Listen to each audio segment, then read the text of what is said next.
Let that shit slide. Let that shit slide.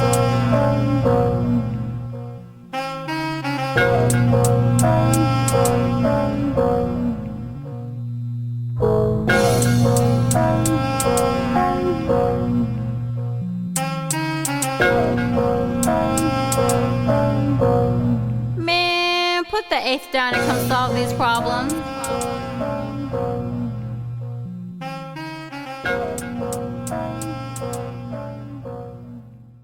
Kenyel, what they call you, where you from? And I'm gonna do this a little unorthodox because I found out some new information today. Okay. And this shit is fucking hilarious. So I'm gonna let you say what they call you, where you from. If you don't say this name, oh, I'm definitely throwing it out there. So just understand when you do your answer, I got the big joker in my back pocket. All right. Once again, cause we from the same place. And in my city, nigga, question number one, what they call you, where you from, my boy? Run that shit. You know what I'm saying? What they call you, where you from? Let's go. You trying to test me on that level? Or you just asking me what's up? That's the first question. I asked it to you like that because you know what? You would be one of the only people I've ever talked to who understand that question. Nobody from here, now nobody I talked to has been on the West Coast. So they just think I'm asking a question about nicknames. And I am. Cause it's a reason why we have these nicknames. But if you go certain places, your nickname really means something. It really truly means something. So if you say the wrong thing, nigga, we active, we at you. So I ain't testing you like that. But I asked it like that to you because you would be one of the only people who understand that. All right, go ahead. I prefer not to answer that question. Oh my God. Oh my God. Hey, respectfully. Oh my God. On the real though. On the real though. Only on the real though. When you say what they call me, because I'm not in touch with they. So my only they are my boys on my block. So if that's what you mean with where you from, not your city, that's a different meaning. Well, now watch this. You told me you from Lakeland, Florida. You told me that's where home is. So that's that what would be where they call you, where you from, but then I got a point to show you. That's where I grew up. And that's my point. You making my point. You're from everywhere you ever been. Thank You're from everywhere you never been. You don't know where you gonna go. And watch this. When I meet you again, bro, where you was at? Oh yeah, I was over there. Yeah, nigga, that's where you from. Like you just came from there. So it go deep. So these are these type of questions. I'm like, well, go ahead, have fun with it. With respect to all my dogs on the West Coast, y'all already know how I am. Y'all know I'm just, hey, if you've met me, I'm just Trip. Like that's who y'all know. I'm just Trip. And most people know me as Trip as an adult because 20 and over, I've been called Trip by most people. Prior to that, meeting me, you're not going to know who Trip is unless you've been in my life post that time frame. Because there are some people who know me as Killer. There's some people who know me as JD. There's some people who just know me as Kenyel. There's some people who know me as Kenny. There's some people who know me as Mr. Kilgore. There's some people who know me simply as Kilgore. Slow down. I'm going to hone in on only two, and just elaborate on these two for me if you can. Run it. Who calls you? Well, where did Kenny originate? How did that come about? Okay. And then JD. I'm curious on them too. Okay. So Kenny came from being 5 years old in kindergarten at Churchwell Elementary. I don't mind putting it out there because it's just what it is. It's in Lakeland, Florida, part of the Polk County School Board District school system. I was 5 years old, so 1992. It's a different time now, but it is what it is. During the lunch process, kindergartner, they're trying to understand who you are, this, that, and other, everything else. Lunch lady asked me, what is my name? I said, Kenyel. I did not have a speech impediment by the time I went to kindergarten, so I said my name pretty clearly. Kenyel. Her response to that was, I'm not going to remember that nigga name. I'm just going to call you Kenny. So would this have to be, okay, now I'm curious on that, because when they said that, now is this a white person? Is it a black person? This is a white woman. White woman. White woman in the lunch staff. Wow. She said it like that to you. That's interesting. I remember that. That was my first time actually like, I felt as though she didn't call me a nigger. She had said my name is like nigger name. Yeah. So I heard nigga. I ain't hear nigger, but she said a nigger name. Yeah, man. So I'm like, all right, I guess my name is Kenny. She said my name Kenny. I went home. I was like, I wrote Kenny on my paper in class or something because she told the kids my name Kenny. So now they're saying his name's Kenny. His name's Kenny. So I'm writing Kenny on my paper. My mom sees it. She's like, your name's Kenyel. Well, like, the teacher knows because she has the roster and stuff, but this was when I was now in 7th grade. Mm-hmm. When I went to Sleepy Hill. 6th grade, 7th grade, while I was at Sleepy Hill, I'm writing Kenny on my paper. It was like, all right. Oh, and some people know me as Chris Cone. You know what I mean? I'm putting all my aliases out there. Fuck, I'm fucking up. Slow down. That's why I say we stand on Kenny and JD. Don't slide. Yeah, stay on Kenny and JD. All right, so all this shit Jit Day, so it don't make no yeah, it's cool. It's cool. I mean, but your mama recognized that, like, oh, you switched your name to Kenny. Cause that ain't what she called you. That's what the lady in charge told me. So you said, listen to the people in charge. She said my name Kenny.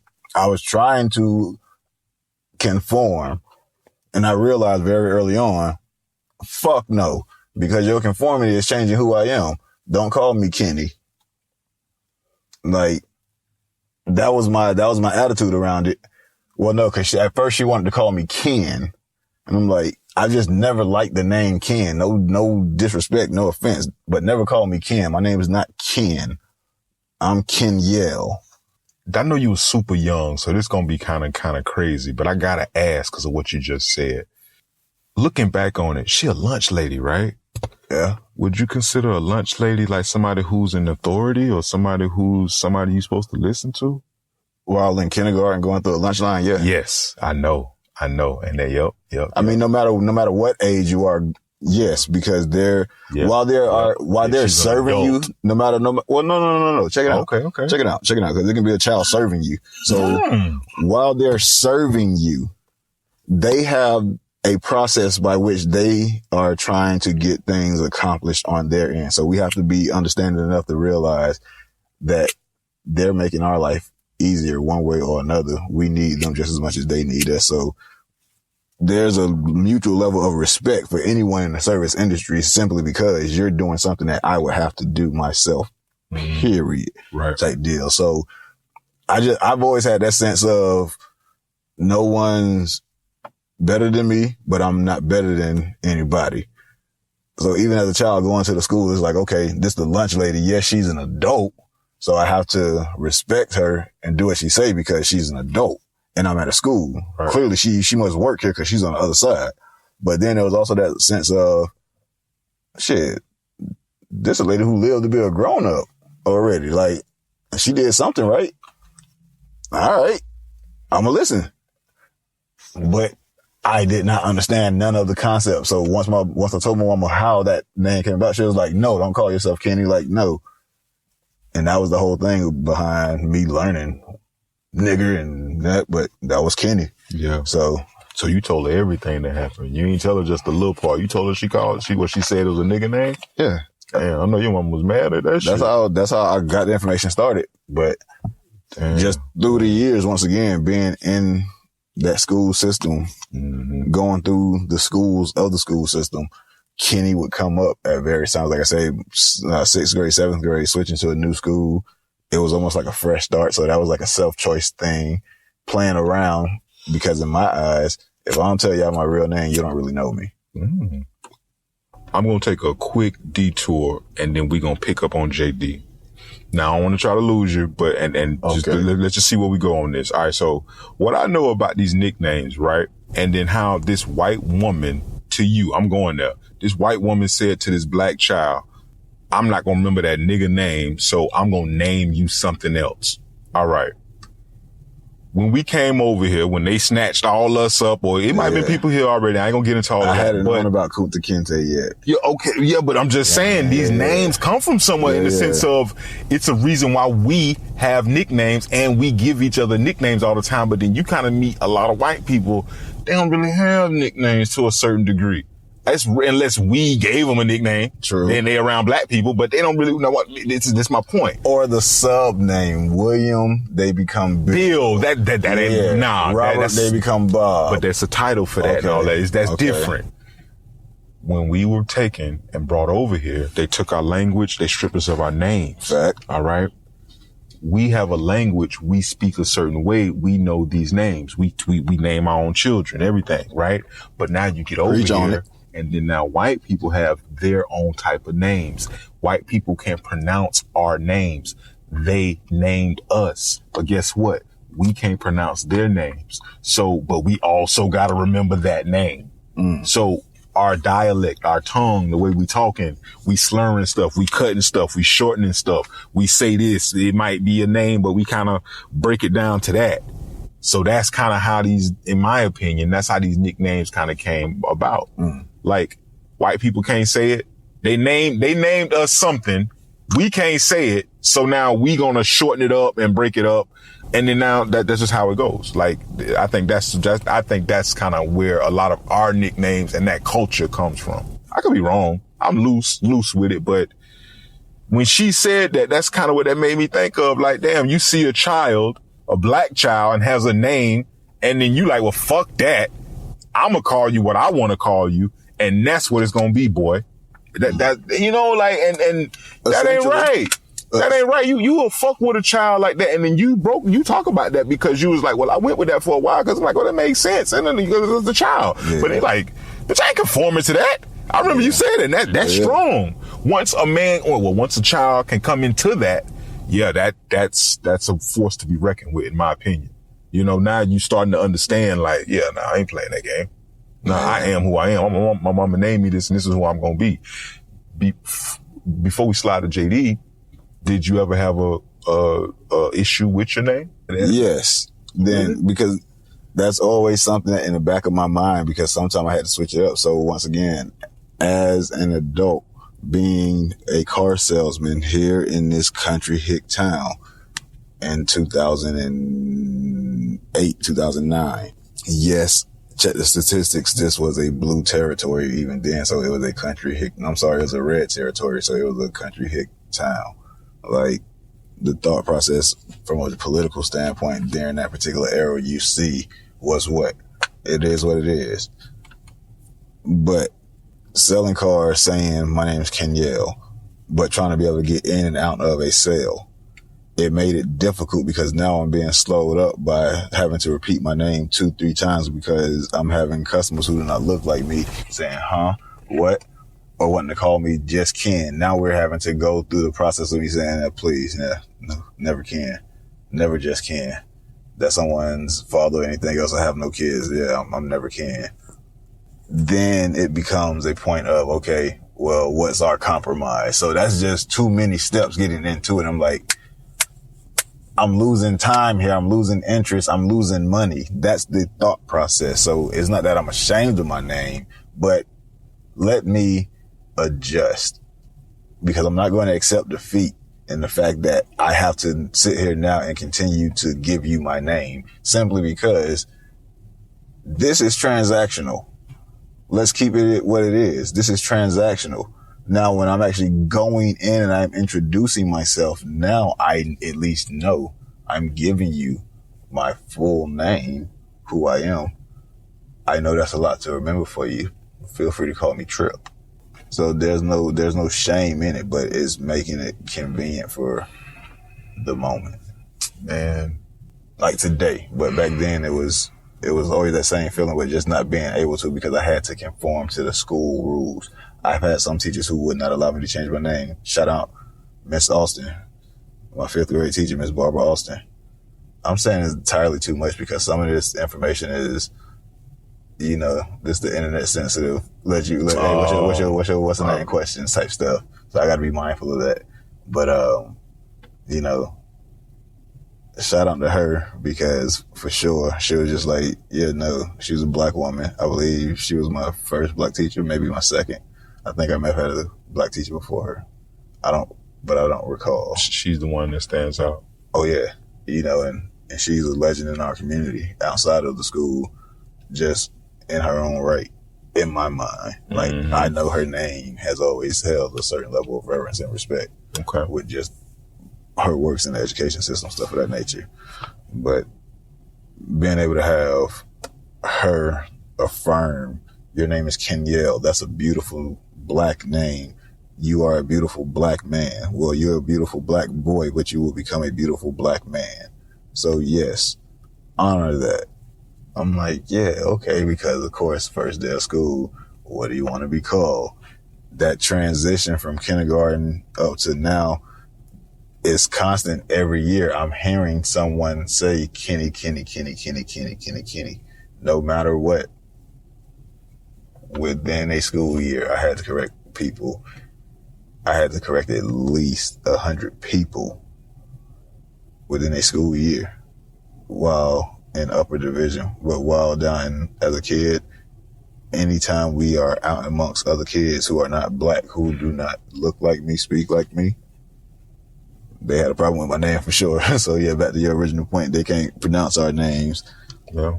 So yeah. Man, you see when you saying all this stuff, it just hit me. Shit. It's tough. Like, I look at it as this. The system is not built like for us. Like ingratiating yourself into a system that is not designed for you to be your authentic self. That's fucked up. Like, but it's like you gotta play the game to win. And so I'm always big on learning the rules of the game. And then, you know the ones you could break, but either remove yourself from the game or play it. And when you do play it to win.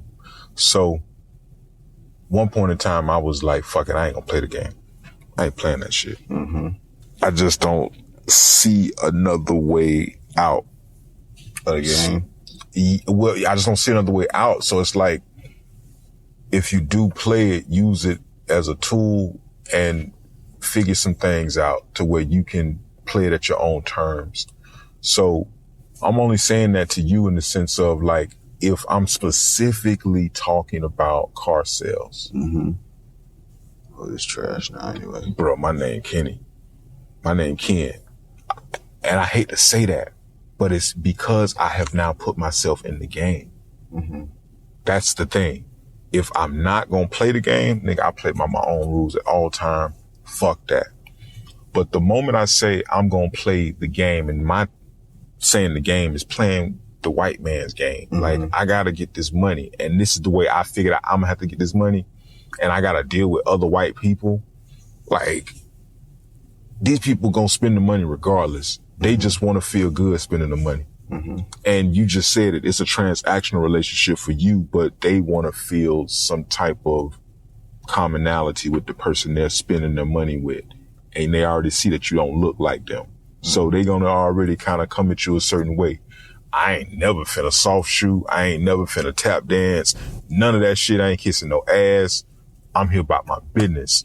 But if you gotta call me E, if you gotta call me Air, if you gotta call me, see, don't homie me though. Don't black me up. Don't hit me with the, what up, E-Money, or what's up with the, like, don't do that shit. Yeah. I'm shutting that shit all the way down. Cause like you gotta, like, for whatever your cutoff point is, your cutoff point, and watch this. If your cutoff point is, nigga, bitch, fuck that, I'm standing on this. My name is Kenyel, nigga, get my shit right. Then that's what you stand on, but always understand that's the line that you drawn. Mm-hmm. For me, if I'm playing they game and I know that time is money, I got to get you out this door and I ain't never going to see you again. Transactional, and they want to have this buddy-buddy relationship. I'll buddy you up to death in this moment, nigga. You will never see me again once that shit is dotted. Next. moving on. I'm playing their game. See, I thought that way, but I guess for me, realizing, because this is now being back in a small town after being in the DMV. I started selling cars up in the DMV. Then I came down to Florida. Okay. So I was already an animal based on being in a different atmosphere. Environment shapes you, bro. That environment will shape you. Like, no offense to any of the car salesmen I had down here, but when you start running into the country club, sit on the porch salesman type atmosphere, some of that shit gets aggravating and aggressive, and then sometimes you realize things just not right. So that's when you run into situations like Michael Holly with sales, and just my thinking of it while dealing with stuff like that. I chose not to play their game simply because at this point, while yes, it's transactional, I'm standing on certain morals or principles, even in this transactional moment, that have to be respected, just because the simple possibility being in a spot where you may be coming back up here and the transaction may not be right here, right now. I may be in here with a customer who now I've told, hey, my name is Kenyel, because I have not accepted your nickname. So I'm Kenyel to this new customer. Now you come in while I'm talking to this customer and you, hey, Ken, hey, bud. But hey, Ken, you got a second? I mean, even if it was Bud, that wouldn't, that's common enough, but like, I get it. When it goes to the Ken, when I've said no one calls me Ken, right. Now I'm putting myself in a position to not ever look like that to the future customer. So I've had to already think next move with things like that. That's why I'm like, well, what's the chance of you having to come back to this exact location? Period. Now, if we only had to speak over the phone, that would be a different story. I can be whatever name you need me to be for this phone call. And I prefer it because guess what? I don't have to do nothing. You know how many, hey, Mike, hey, this is Roger. I'm just calling you just to check it out and see it. Like, what? Kenya, man, bro, thank you for saying that.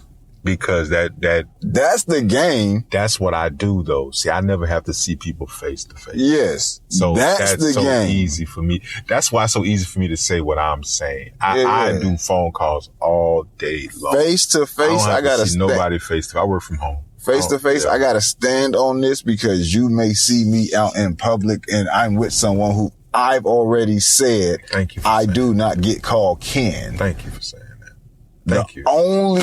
The only two people in my life who have been permitted to call me a variation of Ken other than Kenny or Kenyel, my LA mom.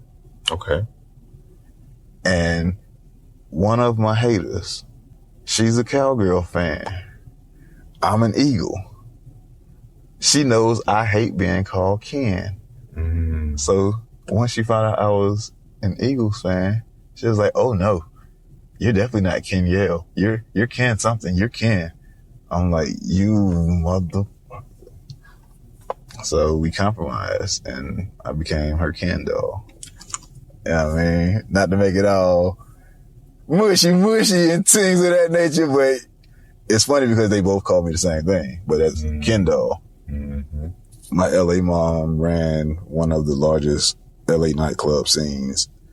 And it was just like, okay, well, hey, that was just conforming to her because I got to, once again, see her 4 times a week. Right.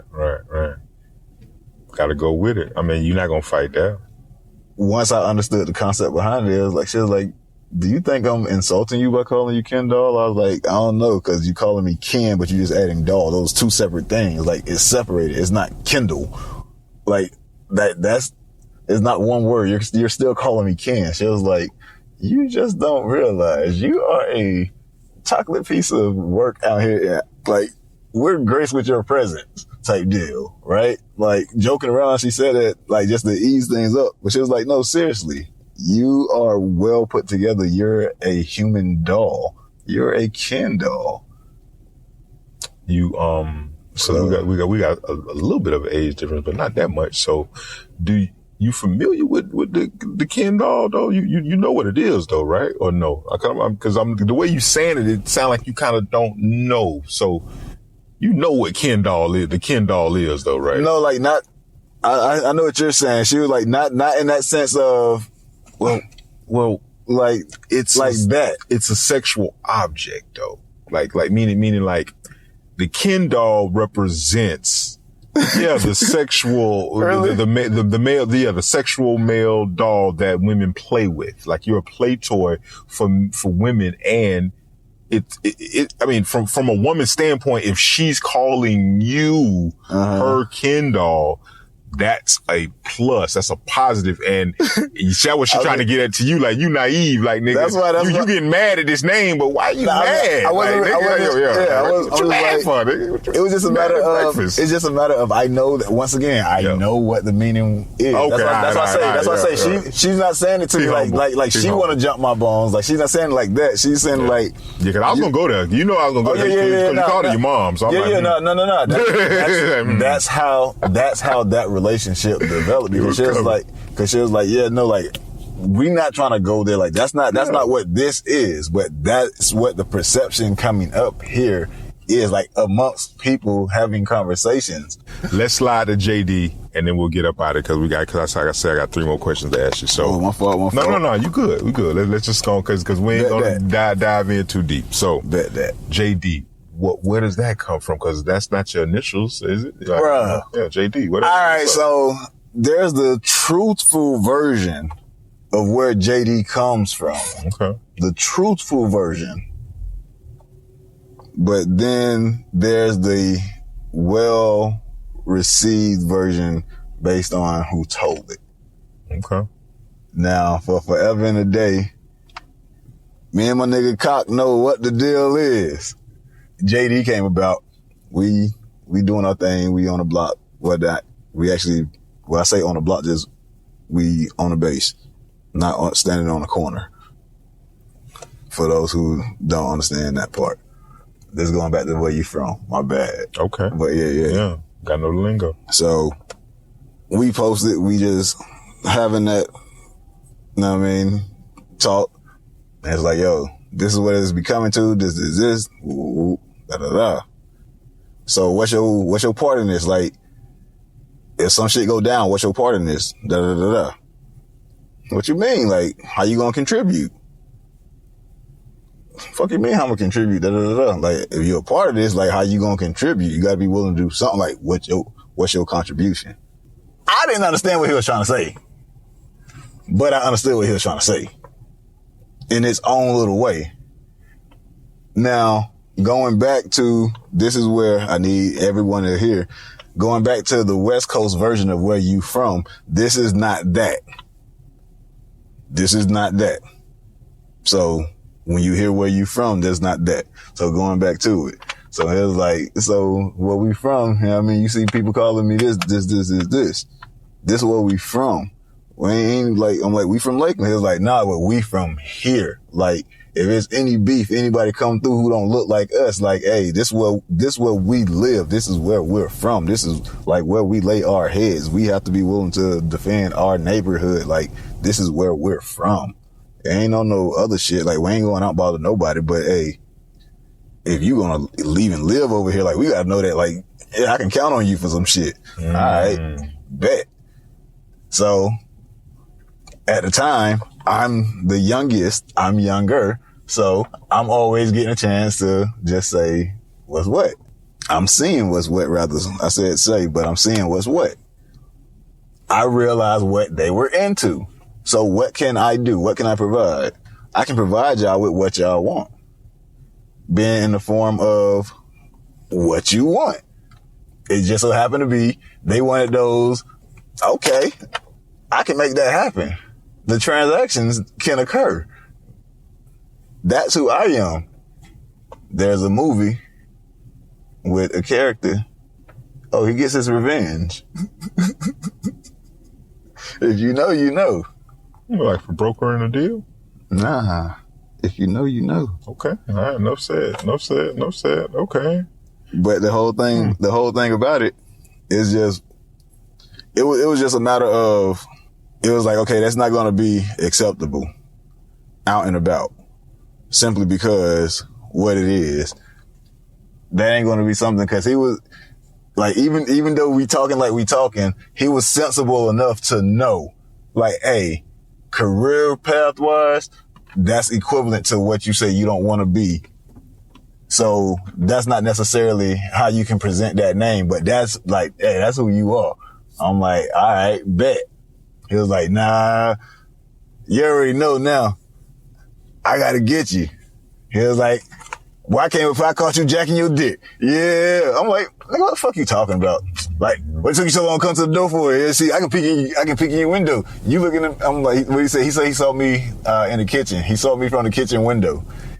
If you know my house, if you know his height at that time, you know it is impossible for him to see. Because if you know my house, back then, the computer is set up in the kitchen area, which means you have to only be able to see it through the kitchen window. You cannot see it through the front door. But that's his story. That's what he claimed. And that's what he's sticking with. So I mean, you can't see through the bathroom. You can't see through the, like, so for you to say like, this is what happened, I'm like, all right, I got to deal with that though, because these my niggas on my block. Like, that's what it is. But only my niggas on my block call me JD. I told you I had the big joke in the back pocket. You still ain't say it. So, nigga, who the fuck is Red?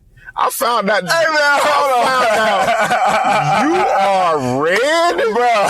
Nigga, hold on.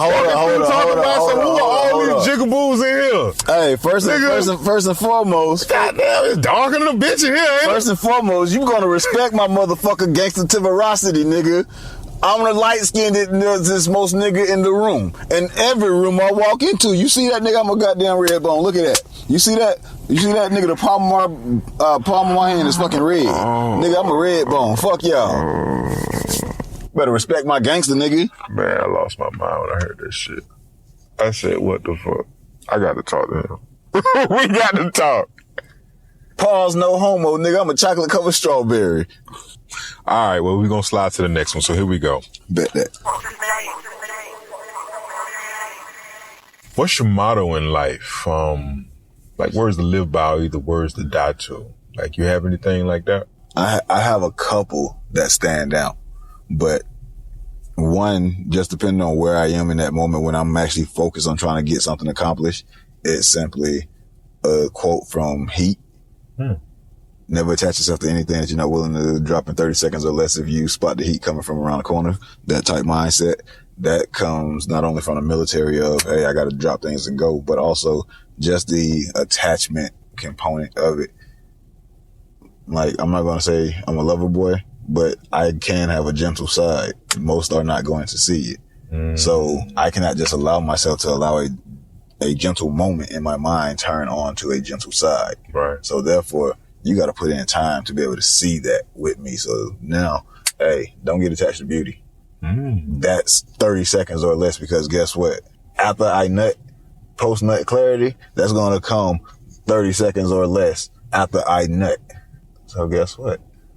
Don't go stick your dick in anything. Don't do decisions, and don't get attached to things that you can't get away from 30 seconds or less in life. So some people say that, oh, that's a fair commitment. That's this, that's that, that's a guard. That's that. Like, no, it's a mindset that's well served in its rationale and logic. Being able to compartmentalize that, because at times that's in entirety of what I have going on. And I'm not going to say it's right or wrong. My family has experienced that from me at certain times, because if I have to truly get into it, you out. Cool. But now if it's a moment of, okay, this is, okay, hey, someone's in an accident, everything else, when I said I can't be disturbed and you got to call me, okay, that's something different. You can make exceptions for certain things, but those phone calls of, I just have something on my chest and I just got to get it off my chest. Like, hey, right now, I'm not the person for you. Do me a favor though. Go ahead and actually do a voice recording of everything you want to say to me. I don't care how long the voice recording has to be. Do a voice recording of it. Just get it out. Speak it. Get it out. Email it to me. I have to be well grounded myself before taking on some things. And if I've already asked for, whatever to be what it is, how it is. Man, I think that's good that you know that about yourself. Like, sometimes we'll take on so much, but yeah, if you can set those type of boundaries, like, with people, that's good, man. Once again, I say this is years of therapy. Like, I'm 36, so we're not that far apart. Right, yeah. And like, if people want to count the half, we're at the half. We're there. So it's like, okay, at this point, I've been able to learn from the lessons presented and see the missteps that occurred, but it came from having outside sources tell me things or guide me rather with answers from within. And then my own personal quest of personal development, getting involved with various things to what some would say to one of the highest levels. National public speaking and global public speaking is that's what it's about. That's huge to some people, right? That's huge. But to be in those companies, to do those things, to be in the presence of those companies, if you will, to do those things or whatever, it was just like, all right, yeah, I've been on my journey to become a better version of me. That's why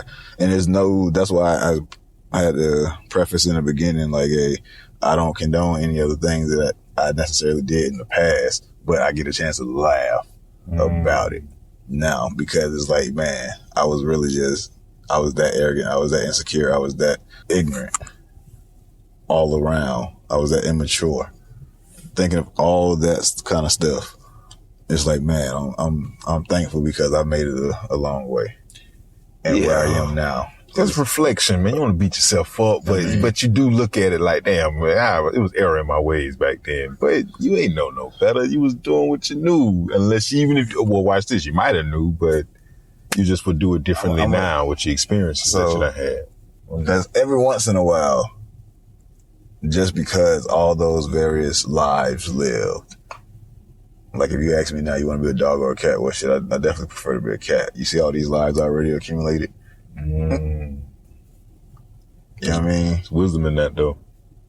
You know what I mean? Like, each one of these were variations or situations that could easily put me into some form of physical harm, danger, imprisonment, or something of the sort. Like, that's what all of my thought process revolved around in the back of my mind and my decision making. At the end of the day, I did not want to screw up in whatever it was that I did enough to have to face these things, because that's the ultimate shame or humiliation in whatever you're doing. If I got to get fired, okay, cool. But you're never going to have to fucking call the cops on me for any kind of job. Like, I'm not stealing money from a job, none of that shit like that. Like, that was me. So that always played into my mindset as to how I move. And that was with anything. I'm not getting law involved.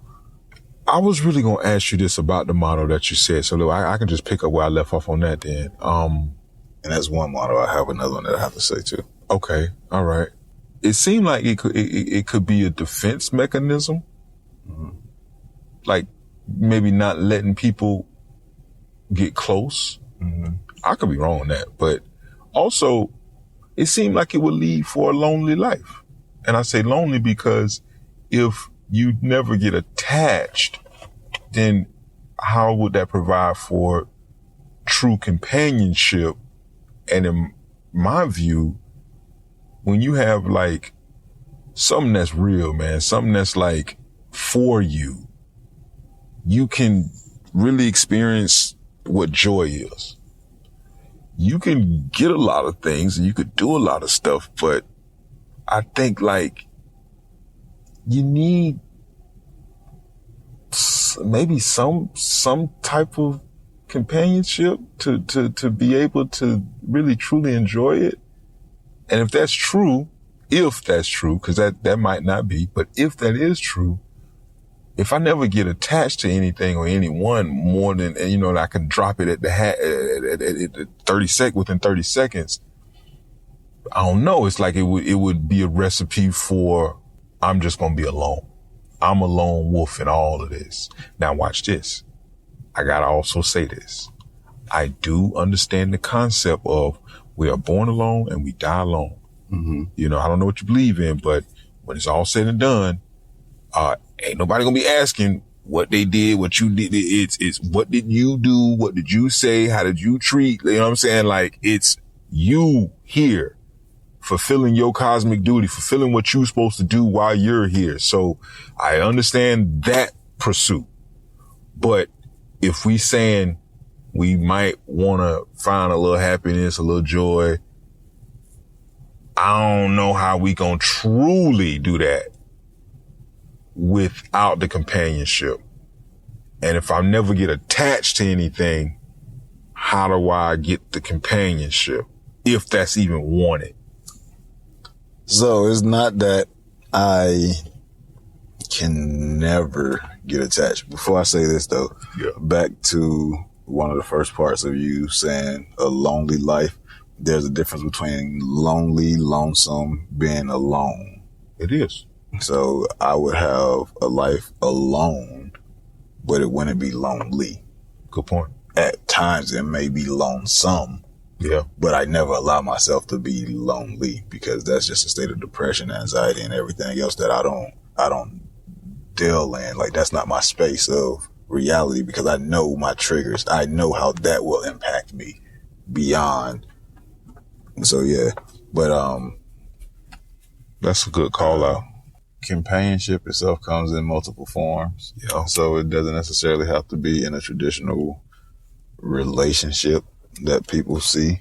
And for me, because I'm just out and about and I'm on the go, and I don't crave the stable life. I crave adventure and things of that nature, so I have to create it in what I do. So if I am living in the United States of America, I have to be in a position, if I'm working, that I am in that transactional space of sorts, like some way, somehow. That's the weird part about it, right? The other quote that I've been able to live by, well, it's multiple ones, but one simple one. Shout out to my dad. My dad, by the way, is not my biological father. So when I say my dad, that's not my pop. My relationship with them, y'all my younger parents. So y'all just older friends. I'm successful in this. I do not have children. I did not want children young. I had parents who were 20 years old. My mother had a third child at 20. No knocking, no disrespect. How you feel about your mama getting married, bro? Like, cause since you're saying that they young parents, they friends, kind of like to a certain degree, like, but now she done got married. How you feel? About who she married to, or just her being married? No, I ain't gonna get into the who. Oh no, I don't care about that. It's just I'm appreciative that she's been able to find someone who makes her happy. Like, I've been able to be there and witness her. I've realized that she as well lived alone, apart from children. She didn't live with the companionship in home. So she lived alone. Whether you have companionship or not, you live alone, you live alone. Like, her bed was not shared with any man at our house. I know that to be never, like, you know what I mean? Like, she was not married me growing up. Yeah. You know what I'm saying? Yeah. So her finding companionship or anything else throughout life, when she got married at one point to someone who, we knew who he was, it was just like, okay, that's that nigga over there. Fuck him. Like, yeah. I know that was my brother's response. I was like, hey, well, look here. These are my yeses and nos and things of this nature. Like, my sister loved him already. She had a father figure. My brother was just like, I don't really care. Nigga, I'm gonna do me. Just don't get in my way. Me, I'm just like, well, if you're gonna be around, I guess we gotta try to come to some kind of agreement as to what we gonna do. Like, so That's logical to me. So, but go ahead. Like, go ahead. This is the do's and don'ts. Right. Like, come on, cause we got to figure this out. At the end of the day, I'm the baby. I see my sister blinded by you. My brother don't give a fuck about you. So I got to be the one to make sure that you don't come in here and fuck up this too much. This was as a kid before I was 10 years old, because I remember where we were living. Like, that was just my introduction, and all throughout life that's been what I stood on. Right. So it is what it is. And it's like, all right, if there was ever an issue and it became a, don't make me call my son, and it was a, man, fuck your son, blah, blah, blah, thinking that it was someone, like thinking it was my brother versus me. Mm-hmm. Like, it has to be specified. Don't make me call Kenyel. Like, it was already a respect thing. And it's not a matter of, it's not like sonning nobody type deal. Like, no, it's just a matter of, he's told you from day one and you've seen like who he is. Like, if that's who I have to call because you like do anything, put your hands on me, anything like that kind of level type shit. Yeah. Like, it was just already understood. So that was my response as a child, because at 8 years old, you telling me I'm the man of the house. So now I already see I'm a protector. I watched the movie The Bodyguard. I got hooked. This led me to want to be in the military because I wanted to guard the president.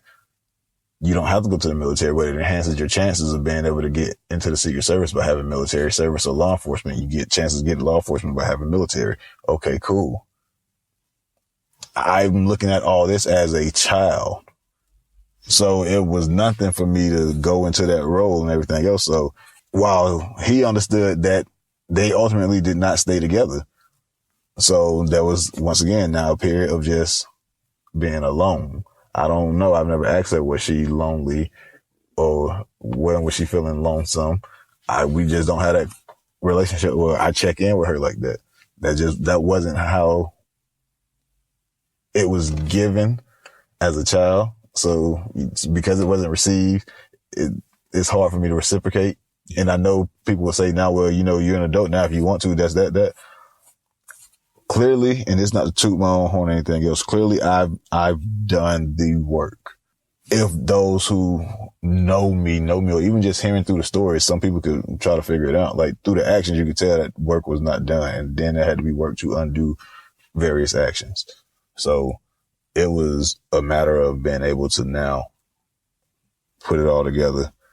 So seeing her happy after the stresses that I've caused in life through my growing, like, and it's not to make it about me. I know I'm talking about me a lot when I say this, but it's not about me. It's understanding and driving a point home to understand how much that I almost feel as though, well, I never had to ask, but it's evident. Like, I know I was a major contributing factor to her not being able to date properly as a child. I hear you. And it's not about it just being me. Like, yeah, at this point, she's a divorced mother of 3. Okay, cool.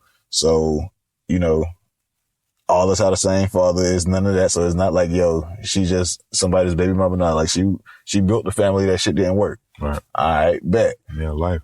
But now you got this little kid who is, yeah. So me thinking about stuff like that, I'm like, I'm happy that she's able to now find that center, that peace with someone who is like, okay, respectable in his actions, in his ways. Yeah. Words, deeds, kind of backing up.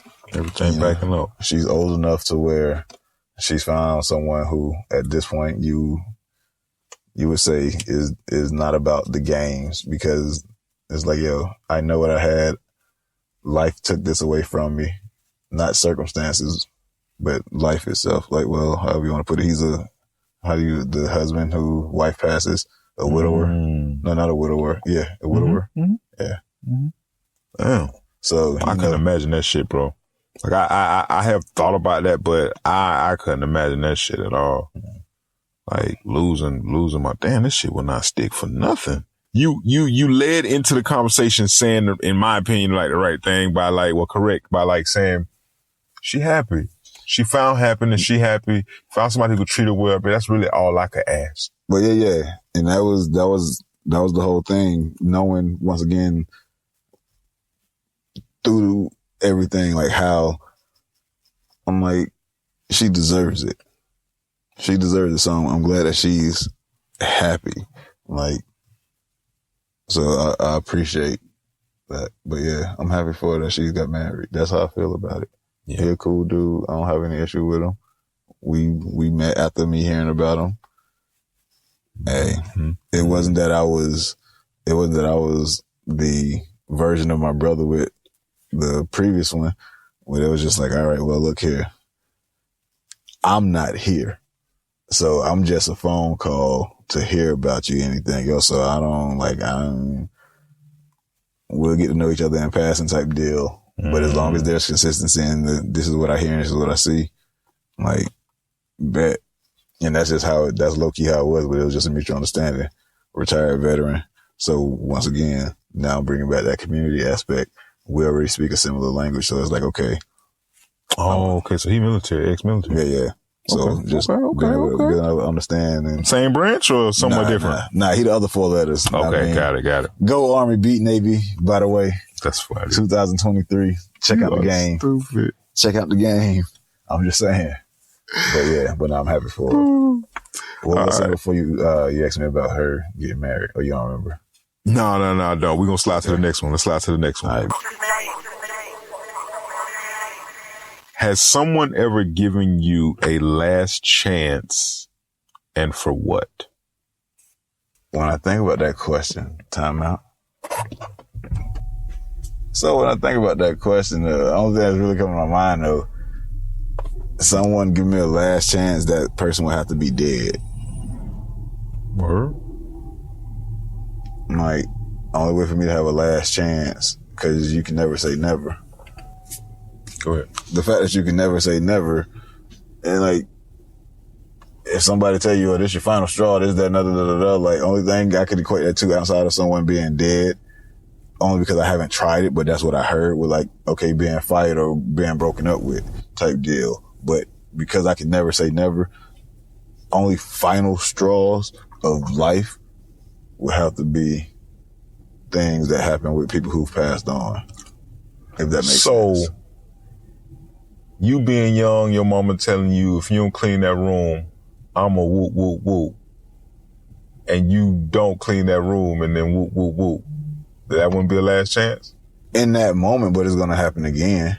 I'm just saying, like, if I sit back and I don't clean my room in May of 1994, do you really expect me to not ever not clean my room again just because you taught me? Or now let's come back and go to May 1999. By this point, I know enough. I know how to clean. I know how to do this, whatever the case may be. It's like, yo, at this point, I'm big. Leave me alone. But you're still trying to be a mother and everything else. Like, but guess what? Your never is already invalid. I don't acknowledge never. So how did I get my final chance? Like in that sense, like I've always just been that way. Like I'm weird enough to be different. All right.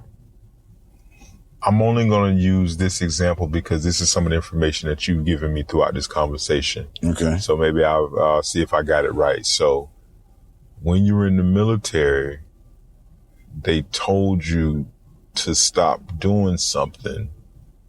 You didn't stop doing it, and they found a way to get you out. Could that be an example of a last chance, in your opinion? In that moment, it felt like it, but then remember, I was able to reverse because I told you what everything was. It was a code, the separation code, the re-entry code, everything else. Now, while currently in its current state, I still have it as that because I didn't bother petitioning that. I'm like, okay, it is what it is. Like, at this point, it's probably never because the time probably allows. So whatever case may be, if that's an issue, stuff like that, you never know what may happen again because the country becomes under attack and they absolutely need people to serve. I'm pretty sure they will find a way to say, hey, he's able to do such and such under these capacities, to do this for this type deal. Like the same way someone can deputize you, right? So I'm done with military service. I'm completely done. 0 to X down. I can never re-enter. But you mean to tell me that if we were under war attack and people just had to leave like they're doing now over across various parts of the world, but particularly speaking of Russia and Ukraine, how only the women, underage and the elderly were able to leave, but any fighting age men had to stay. Yeah. I would technically be exempt from that is what you're telling me. Pretty if much. I can never re-enter. Yeah, no, you would be. So I would be someone who has to now go live in exile. Oh, damn. Or do I use my ability and stay here and I fight? So it's never really never. Like I had to take on that mindset a long time ago and it's like go against the conventional way of thinking because at the end of the day, I allowed myself to get too high on expectations as a child and I felt the effects of the lows. That's where, you know, if you want to diagnose it and say like bipolar type of shit, like that was just me being raised in my own dysfunction. So that was how I had to process a lot of it and deal with it and bring it together and just make it work.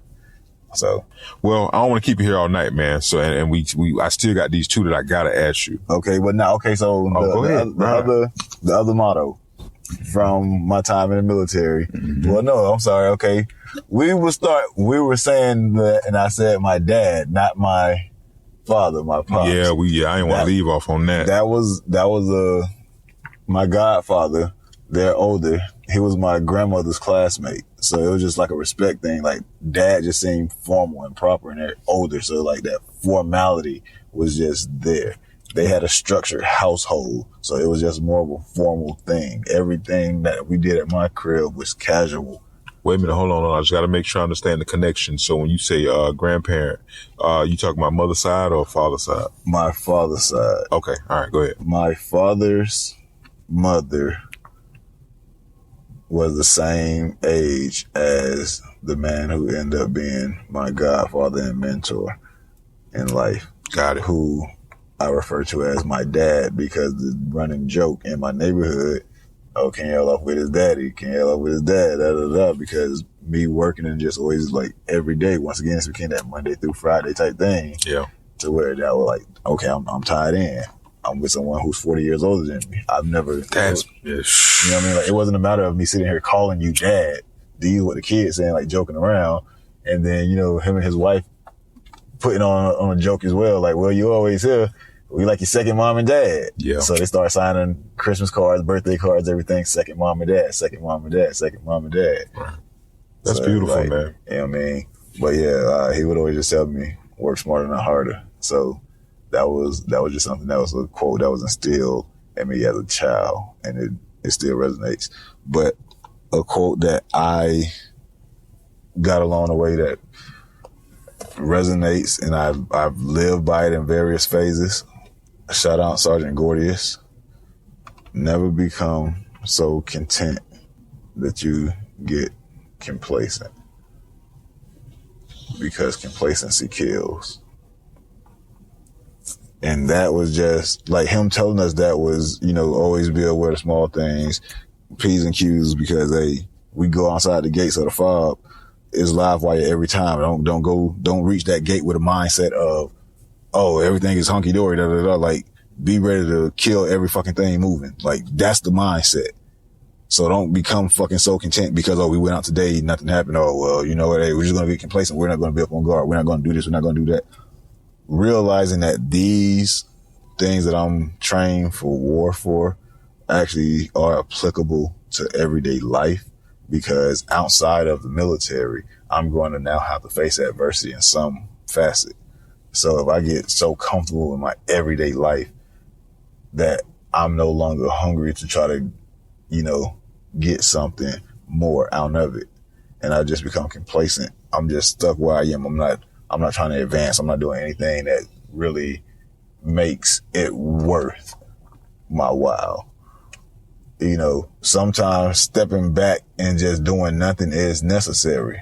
I 100% agree. I will say that. But to dwell in it solely, just like, nah, that even right now, myself, getting back active, getting involved in things like people tell me, boy, you crazy. Yes, you're right. I am. I'm certified. Yes, I am fucking crazy. But me just sitting around, no, that will really make me start to tick in ways that I would rather not tick.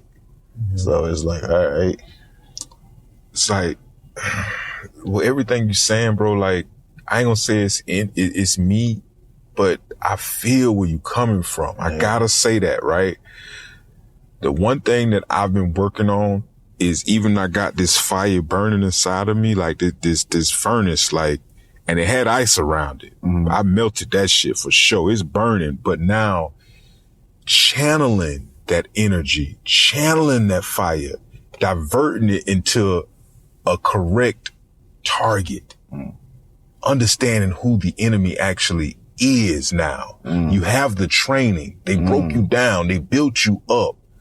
But understanding, plan, plot, strategize, attack, right? Make sure I got my money right. Gotta make sure the treasury together. You know what I'm saying? But at the same time, attack, my boy. I ain't saying, but now I'm strategic at how I'm doing this, and this energy that's in me, I can't misfire, meaning like laser focus on the target. Yeah. But you gotta set your target. Yeah. But that's you finding out who you is and learning what makes you tick. And that does sometimes taking sitting still. Sometime. Because when we in constant movement, when stuff constantly coming at us, bro, how can we ever get right? Like, how can we regain the traction? Yeah. You know? So sometimes we just getting that, hey, don't skip leg day, work on that foundation. Let's get right. You know what I'm saying? And even when we is sitting still, we still doing stuff, but we doing self-care stuff. Exactly. Because I know I'm sitting still to power down, so I'm powering up right now. I'm taking a step back so I can slingshot forward, then propel forward. Like, this is the necessary part. That's another saying that's another saying that I've had to deal with in numerous times, because I've started over. Well, what looks to be started over in so many situations just because I started fresh in a new situation. Like, you've heard what I said, everywhere is home, and everywhere is home for a different reason. Right. You know? Oh man, see, that was another good quote that I just had That's beautiful. Well, no, not that one. That was one I had. Oh, okay. That was one I had lined up that I forgot. But hey, I guess I can give you that one. All right, so here we go. Let's move on. When have you ever made the first move? I'm super vague. That one that popped up first, that one right there that popped up first, that's probably the story I want. But I know you ain't gonna give it to me. What you mean? We sliding on DMs, man. Well then, okay, now if you're saying that, you gotta give me the first story then. So what's the first time you did it? Cause that's not something you do. You might do it, but it ain't a first move if you done did it multiple times. So if that's the case, you would have to give me the first time you did it. I can't remember. See what I mean? I've grown up through social media, before social media, but I remember, AOL Messenger chats, things of that nature, like having to communicate with people type deal, like that's making the first move type deal, just initiating conversation at school. Hi, I'm Kenyel, initiating conversation. That all those are making the first move. That is. You know what I mean? I agree. I agree. Depending on in what context, making the first move, approaching a woman who I end up planning to spend a life with, that was the first move. Pause. I like that. Let's stop on that. When you do approach women or a woman, when you do approach a woman in your mind, are you viewing that as, I'm trying to spend the rest of my life with this person? Like that, like if I'm approaching her, I mean, like, it's something about her that where it's like, yeah, I wanna like do more than maybe just something physical. This is initial now. Always remember, I'm not saying nothing else but just the initial, the onset. Depends on what stage of my life I'm in. When I'm in a relationship and my mind is fully committed, I'm not thinking about smashing another chick. Of course, not another one. Like, I ain't you saying know what I'm that. saying? Like, Oh, single man. you see what I'm saying? So when I'm in my single man phase and I'm out and about, one of the first things I think while looking at her, okay, physical attraction. Does that necessarily have to be sex? No. It's the actual physical attraction because that's all I can see. The next thing I think, does the intellect match the beauty? That is commonly just something that I say because it's not a line. That's just my life. Hey, you're a very beautiful woman. I just want to know if I can get a chance to see if the intellect matches. That's beautiful. But I always remember what you led with because what caught your attention? Beauty.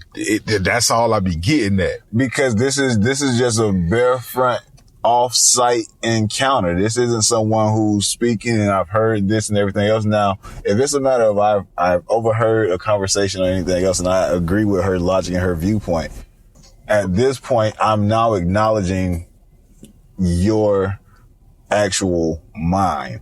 I'm not acknowledging your looks. So that's why I say the switch up comes based on a situation. Now. Well, Depending on how you answer this, we'll see. We'll see. So hold on. All right. Even though you heard this, oh yeah, we covered that. Yeah. No, you good. Even though.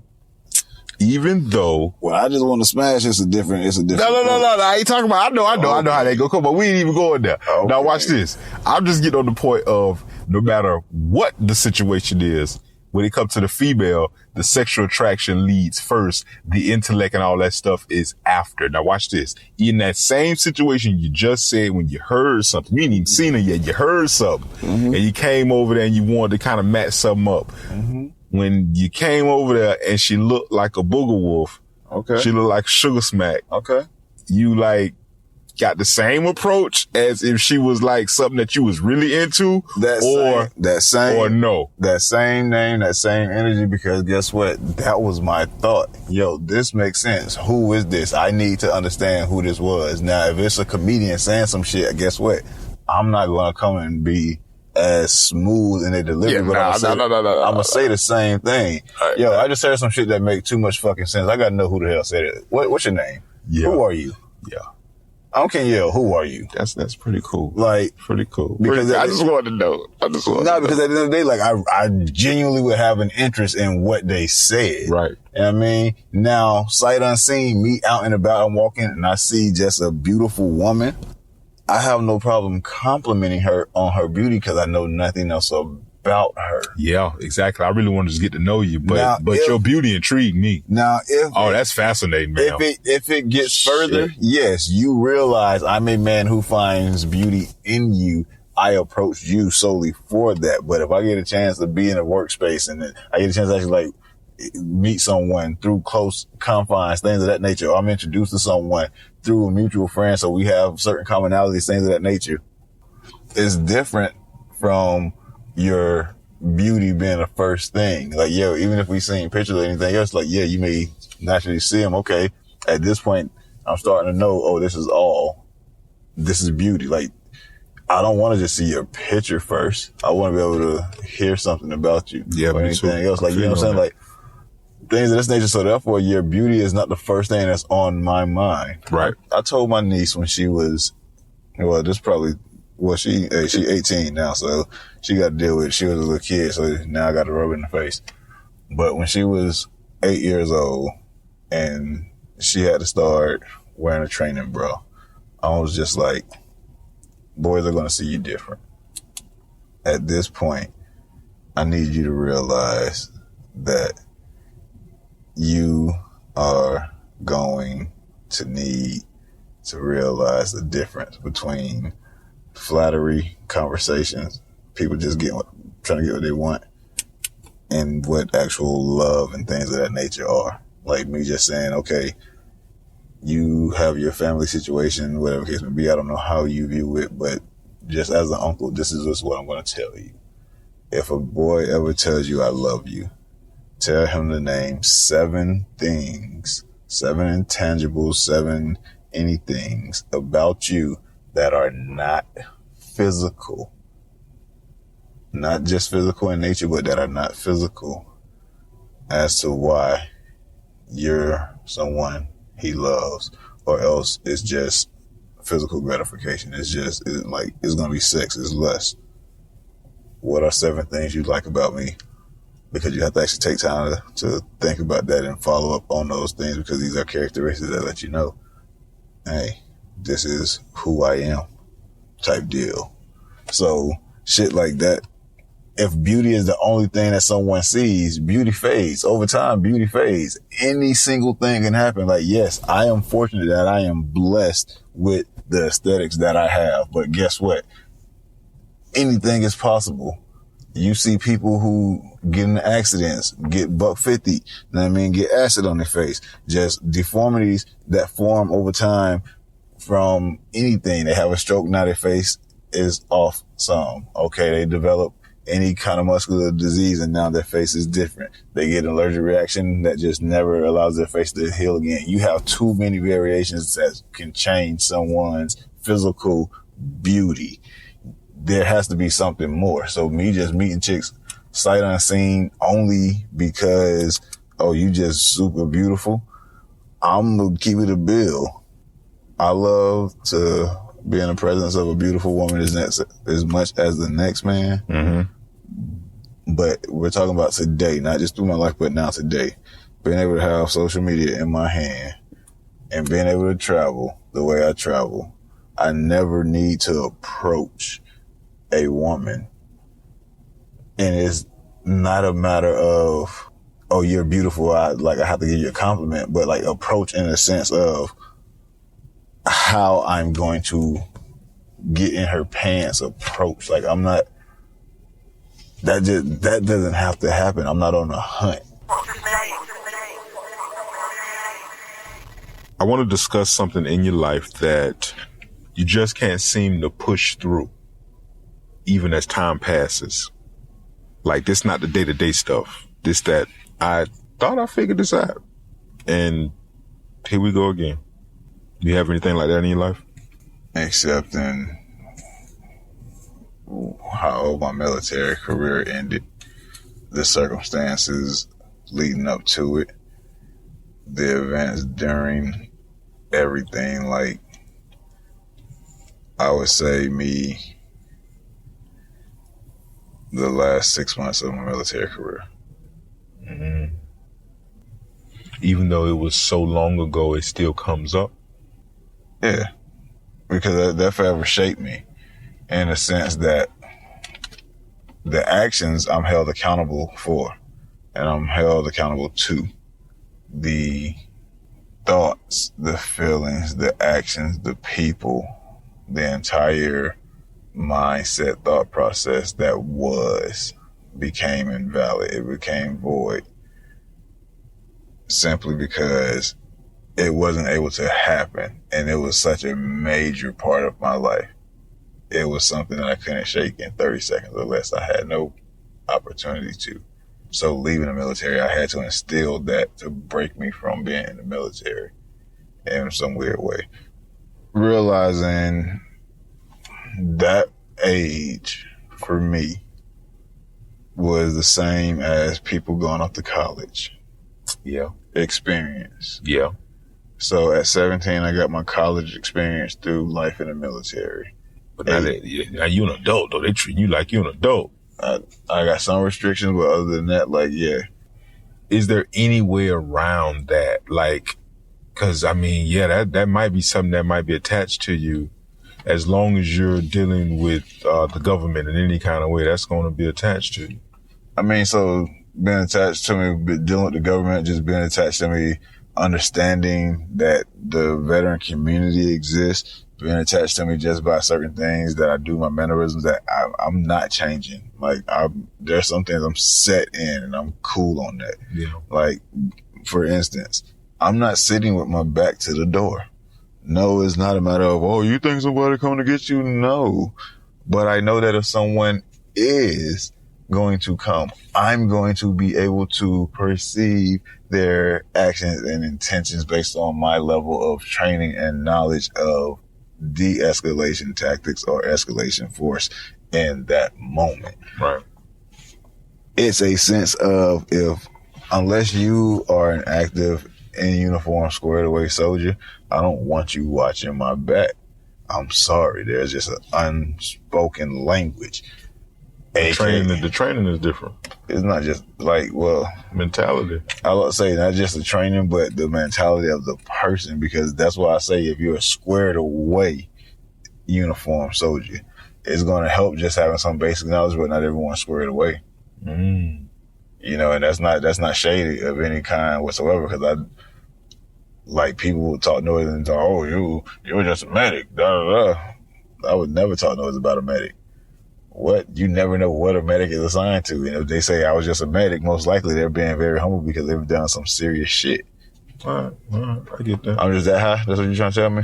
No, not at all. Not at all, bro. I'm listening to you, man, and I honestly think you done said some real valuable things that people could benefit from. I'm gonna say that if they really listen. So don't think that just because you put out a thought and then like, okay, you want to be able to be in full clip format, full audio format, have to be in clips, just segments, and yeah, you straight, man. You good.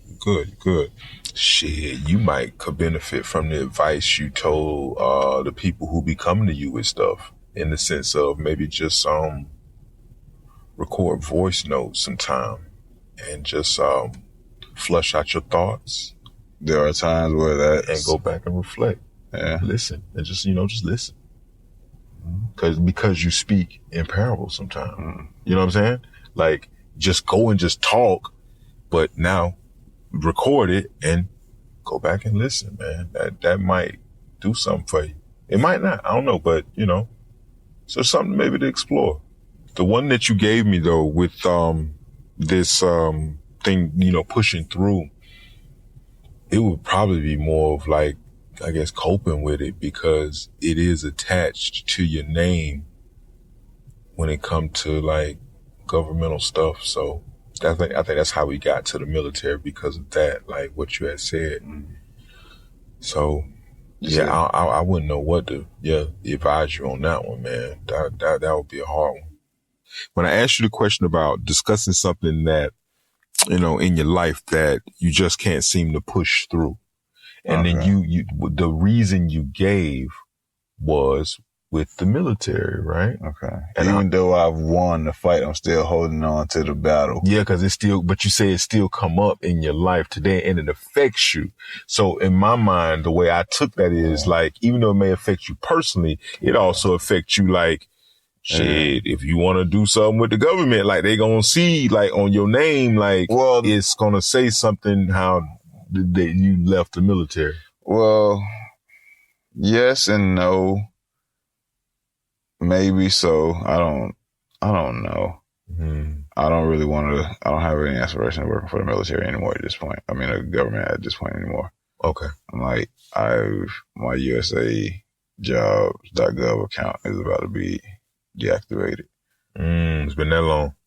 Like, and it was just a matter of all the things I was doing with them law enforcement based type deals. While yes, I could get in with education and with what my education is in and my experience. Mm-hmm. You wanting to start me at a GS7 or GS9 is financially not on par when I'm GS13, 15 type level. Right, it's damn near insulting. But that's just the system that they do. Oh. So, when I was looking at it saying, okay, well, I told myself at 37 years old, unless I retire from the military, I'm not working for the government unless it's contracting. I told myself this as a youngster before I got into actually living life when I was making my decision to go in. So it's like 16, 17. Well, 16 because 17 I signed up a week later. Well, 3 weeks later, I'm sorry. So, but thinking about all those possibilities and what life choices could be, I just knew I didn't really want to work for the government even before I worked for the government. But that was my reasoning for going to the military. I'm like, well, this was 100% government. I'd rather work for the people. I can be a part of government, work for the people, but I don't want to work for the government. Not in too many situations, unless they want to go ahead and acknowledge me as an ambassador on an actual global platform. Then we can work together, but I don't work for you at that point. Right. I mean, and it was simply knowing that by age 37, that'll be my retirement date. After that, I don't necessarily need to work for the government. We can work with one another. Once again, contracting or anything else available of that kind would be the thought process. But, see, now I just got myself, nope. I tried it. I didn't like it. I went back, tried it again because I was like, maybe it was just my age. Mm-hmm. Once again, if I'm going to be forced to be in the States, and this is just coming from my position now, there's absolutely nothing wrong with it. It's a great lifestyle enhancer for certain people, a certain type of people, depending on what you do within it. My experience came from a clinical administrative position in a surgical unit. So me working in it in that capacity makes it different than some other people. But what I can say is I remember a coworker, Miss Carol. She was of age to retire, doing financial things to be able to get up out of there, everything else.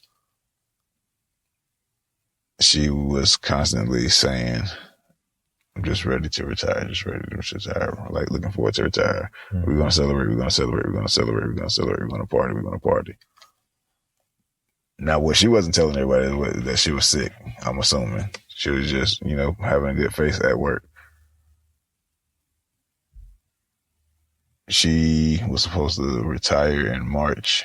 I believe she died in December or January. Now, I mentioned that to say government jobs are full of Miss Carols.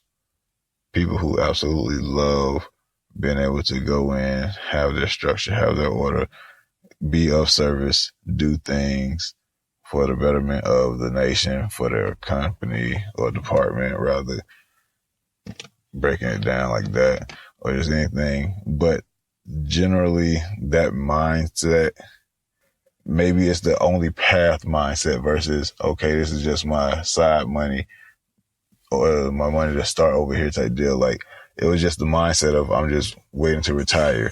I found too many things within government, city, state, federal, all more so about this retirement game. And for me, I'm just not with that since the military didn't work. Those 20 years are already gone. My retirement is already here. I've heard that story though. I've heard that before in the sense of people who make the military their career, their life, and then they want to get to that retirement, but they either they don't make it or they do make it and they die very soon thereafter. Like, it's like that happens a lot. I heard that. I was like, damn. So that's messed up if military promise you all these benefits once you retire, and then a lot of people don't make it to retirement. I mean, that's tough. In a sense of, you're saying dying short after retirement. We know in the U.S. they say average age, well, I can't say U.S. This is a law enforcement statistic from 2016 in Fort Bend County, Texas. Mm-hmm. It was the average age of an officer retiring was like 55 or older type deal. But like around 55 was when retirement starting. Figuring they put in 30 plus years. They came in when they were 21, 25 type deal. Mm-hmm. And shortly thereafter, they're subject to death. Like within 5 years from heart attacks. And it was greater than 20%. Part of me says, fuck that. Because once again, trying to sit still in one place, why? Like, unless that's something I can have a 30-year career of doing something similar, but somewhere different. And now I'm not talking about just being in the States, going somewhere different because it's the same mentality, same mindset, same process. Mm-hmm. That'll get boring. That'll get daunting. That's just, But then you stop and think, why are they actually dying? Right. There's so many factors to go into. Like, I don't want to get into it in like too deep, but everything from diet and nutritional habits, because they're just sitting around, if they don't have good diets, just being in the car, getting in, getting out, getting in, getting out, getting in, getting out. You're traumatized. There's PTSD because anything that do happen, anything that you're thinking that may happen, because live shoot scenarios, things like shit like this. All those are things. So every time you get in, get out, just building up, finding new stressors in life. So you're always constantly trying to self-regulate and things of that nature. So once you no longer are in that flight or fight active mode, having to put on the uniform and do it, adjusting to it and being cognizant of new things that you weren't able to observe peacefully before, it becomes a stressor. You're going to boil up and want to react 24/7, but you're not going to be able to do anything about it. Like, that's a stressor. Like, I can understand that. So that's the dying after retirement. But in the military itself, if you get a chance to go in at 17, you could retire at 37. If you have the life path goal to get it done, it's going to happen. If it's just not in the cards for you, it's not in the cards for you. Everyone has a need to retire from the military to get something from it. Right. So, I have plenty to be grateful for my time in the service. Technically, I like to always say I got 3 degrees from the military. Okay. So my associates in business, my bachelor's in international relations and global security, and then my MBA focusing in finance. So it's like, okay, just that alone, the military has allowed me to do that. Cool. My service allowed me to do that. While in school using those benefits, I was paid monthly living expenses, BAH, of an E5 in the region of my school. I was in school in LA. That wasn't even the most expensive. If I were up in San Francisco or something, it would have been like $4,000 at one point. Right. And it's like right now it's like 4,000 plus, because that's just the rate. So like, it's not even a matter of I was chasing the money to get it, but there were options out there for me to just go and like make the money for it. So it's appreciative just having that knowledge from it all. Yeah. So shout out to the military. Priceless. Yeah. Transferable. Yeah. I like that. All right. Well, I mean, I like how you turned it, because we started one way on it, but that's a positive note to end on. What do you call me? How did we meet? My actual knowledge was Kathleen High School, 2002. I feel like I knew of you before then, but that's when I feel like I actually like knew you. You didn't go to Kathleen Middle, did you? I did, but I went for 8th grade. That was my 8th grade year. That was my 6th grade year, so we weren't together. That's why I knew of you. I didn't know you in high school at Kathleen. Then it was like, oh, all right, that's who that is, because I could put a face to it right now while it's being said. And they were like, they always called you Dub. I was like, I thought they called you Doug. So I'm like, who the fuck is Doug? Like, that's, hey, all right, fucking it. That nigga named Doug. All right. They was like, yo, I know you as Doug. But then it was like, nah, like, nigga, I mean, you want me to say just all the names I know you? Cool, bro. Run it. Have fun with it. Eric Wiley, I mean, Dub, E-Dub. Hey, Doug. And I also thought that Dub, well, then again, Dub just stood for, hey, you had them Sykes on you, know what I mean? So hey, that was dope. Like, Interesting enough, never sold weed a day in my life. you know what I mean? That's like, crazy. That's what I naturally assumed. I'm like, yo, that's dope. That was my brother. This was beautiful. Man. Thank you so much, man. Appreciate Thank you it. so much. We've been around the world and back, bro. Thank you. Yeah, we can get out of this. Put the eighth down. Put the eighth down. Put the eighth down.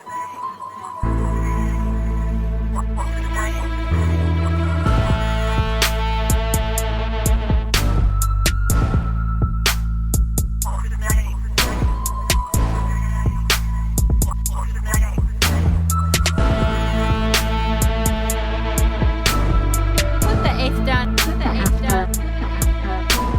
Put the eighth down. Put the eighth down.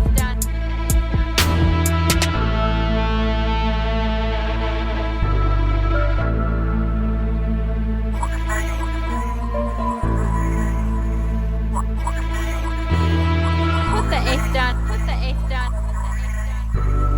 Put the eighth down. Put the eighth down. Put the eighth down. Put the eighth down. Put the eighth down. Put the eighth down. Put the eighth down. Man, put the eighth down and come solve these problems. Understand I don't know y'all.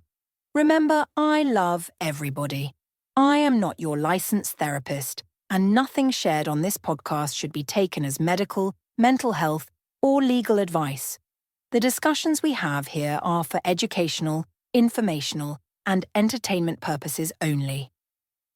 We engage in open, honest conversations, sometimes including the mindful use of cannabis in a therapeutic setting. So kick back, take what resonates, and remember, always consult your own licensed professional for personalized guidance.